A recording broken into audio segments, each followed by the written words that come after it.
Colonel Sophia Qureshi విలేకరుల సమావేశంలో వైమానిక దాడి గురించి సమాచారం ఇచ్చారు. ఆపరేషన్ సింధూర్ గురించి పూర్తి వివరాలను వెల్లడించారు.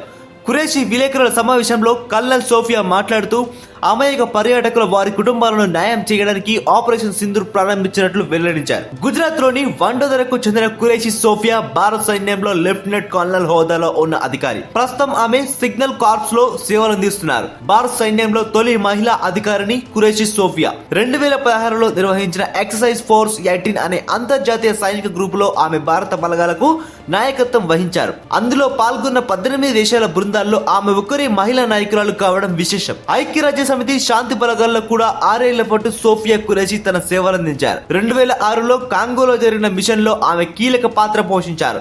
ఆపరేషన్ సింధూర్ తర్వాత మీడియాలో మాట్లాడిన ఖురేషీ పహల్గామ్ మృతులు న్యాయం చేసేందుకే ఈ ఆపరేషన్ చేశామని అన్నారు.